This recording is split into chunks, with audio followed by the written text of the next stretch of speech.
Mejor es reprensión manifiesta que amor oculto. Fieles son las heridas del que ama. La predicación de la palabra es responsabilidad primordial de los hijos de Dios. Una vez más, al amanecer, damos gracias a nuestro amoroso Dios por concedernos ya estar en este tiempo de devoción con ustedes. Enviamos nuestro cariñoso saludo a nuestros amigos, a la linda membresía de la iglesia y a nuestros muy queridos hermanos misioneros, sin olvidarnos en ningún momento de aquellas personas que, aunque nos conocen muy poco, nos brindan el privilegio de entrar a sus hogares, pues escuchan juntamente con nosotros este momento de devoción.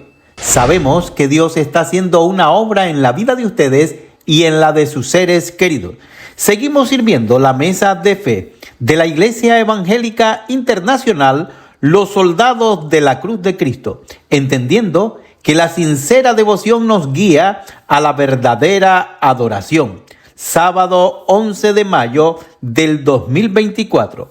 Redacta el tema nuestra hermana Berenice García bajo el hermoso título Testificar. Las lecturas bíblicas, la matutina en Romanos 10, los versículos del 13 al 18, la meridiana en el Salmo 98 y la vespertina en el libro de Éxodo, el capítulo 18, versículo 11. La lectura bíblica unida en el libro de Esther, los capítulos del 4 al 8. Tomamos nuestra Biblia y damos lectura a la que corresponde a esta mañana del devocional. Romanos 10, los versículos del 13 al 18, leemos su santa y bendita palabra. Porque todo aquel que invocare el nombre del Señor será salvo. ¿Cómo pues invocarán a aquel en el cual no han creído? ¿Y cómo creerán a aquel de quien no han oído? ¿Y cómo oirán sin haber quien les predique? ¿Y cómo predicarán si no fueren enviados? Como está escrito, cuán hermosos son los pies de los que anuncian el evangelio de la paz, de los que anuncian el evangelio de los bienes. Mas no todos obedecen al evangelio, pues Isaías dice, Señor, ¿quién ha creído a nuestro anuncio?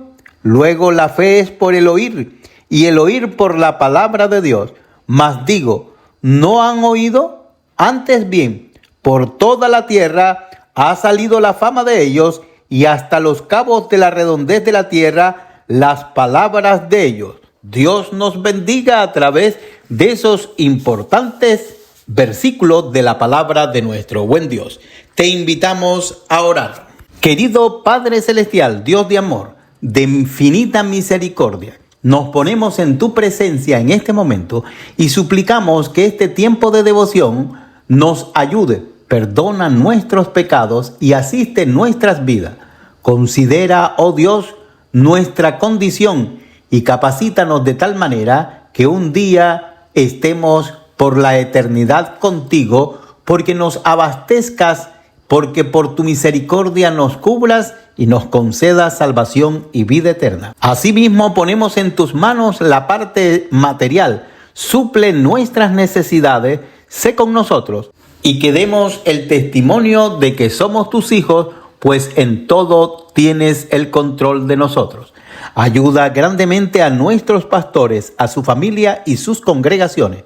Concédenos ver sobre los dirigentes que su familia sea bendecida y ellos, llenos más y más de tu gracia, puedan tener la exacta dirección de tu Espíritu Santo y que se pueda ver en ellos la misma relación clara que tuvieron los discípulos en la antigüedad con Jesús, que sus vidas trasluzcan la misma vida de Jesús. Los hermanos que tienen responsabilidades en los diferentes departamentos de la iglesia, los ponemos en tu presencia a ellos y a su familia.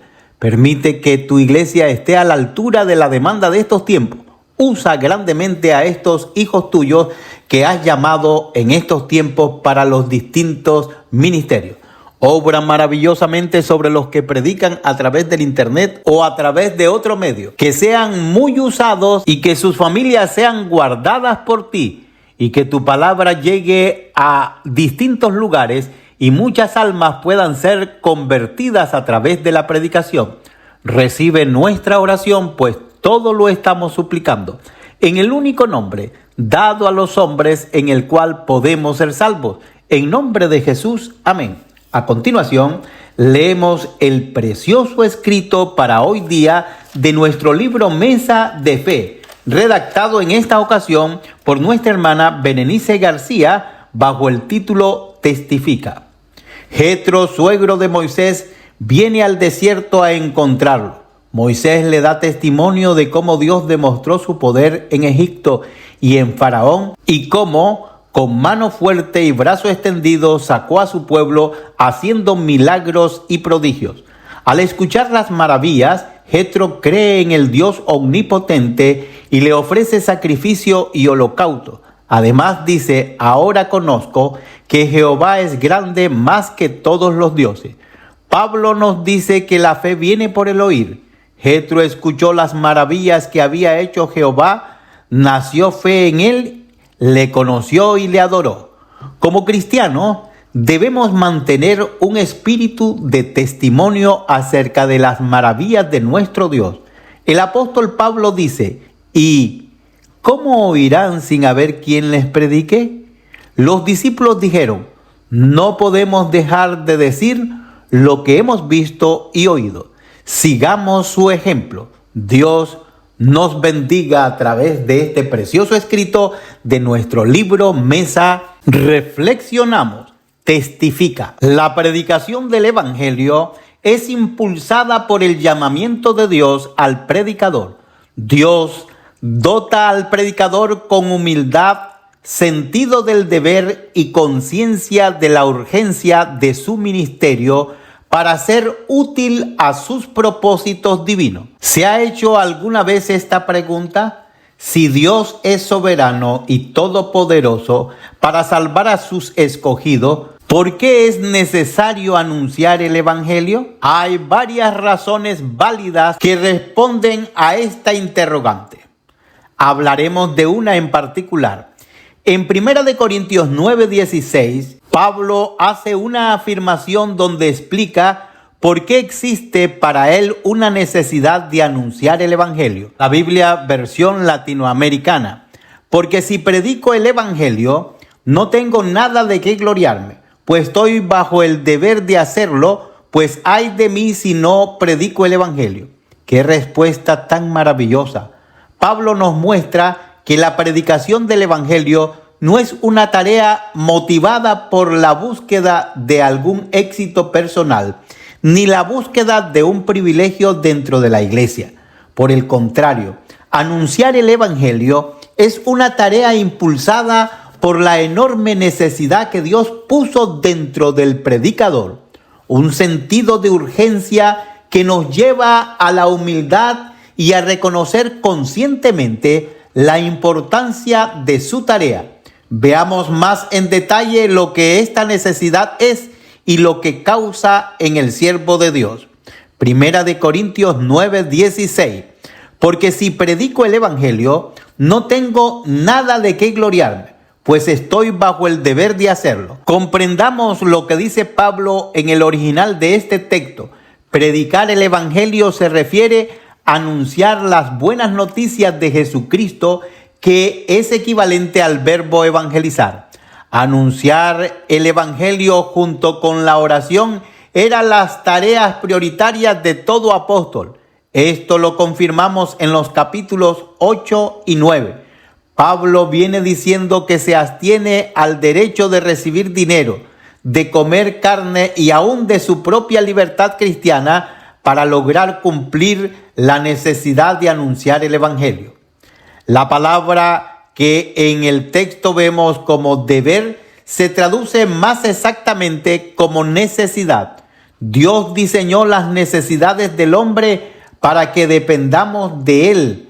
El hombre nos lleva a trabajar la tierra, el cansancio nos lleva a descansar. Asimismo, Dios ha colocado en sus siervos una necesidad interna y consciente de anunciar el Evangelio. La frase en el original que se traduce estar bajo un deber o una necesidad es una frase pasiva cuya acción la realiza alguien más. No la produce Pablo. Esta necesidad viene del llamado de Dios a Pablo. La palabra deber o necesidad en el original lleva la idea de presión, de tener algo encima. Dios le colocó una carga a Pablo. Es como estar en una mudanza y llevar una nevera de 80 kilos a tus espaldas hacia el nuevo apartamento. ¿Te detendrías a dialogar largamente con el vecino con el peso a cuesta? El peso y dolor no te dejaría hacer otra cosa que llevar la nevera a su destino. Pablo era consciente de su carga. Cuanto más grande es la gloria del Evangelio, cuanto más urgente es llevarlo a donde necesita llegar. El apóstol tiene claro que debe cumplir su función como predicador y lo hace con la intención correcta. El texto dice, no tengo nada de qué gloriarme. No es ministro porque sea un ideal para él, una meta personal. no buscó un ascenso de creyente a ministro, Dios lo llamó. Pablo recibió el evangelio de Jesucristo y con él recibió el llamado a ser apóstol. Los dones, el conocimiento y las oportunidades, nada vino de Pablo. Dios otorgó todo a Pablo, incluyendo su deber, y comprende que no hay ningún mérito en hacerlo, sino que es obligatorio. Te dejamos con esta reflexión, deseando que el amoroso Dios, la gracia y la paz de nuestro amado Salvador Jesucristo, la compañía y comunión del Espíritu Santo, que es nuestro eterno consolador, sean con todos sus hijos, ahora y para siempre. Amén.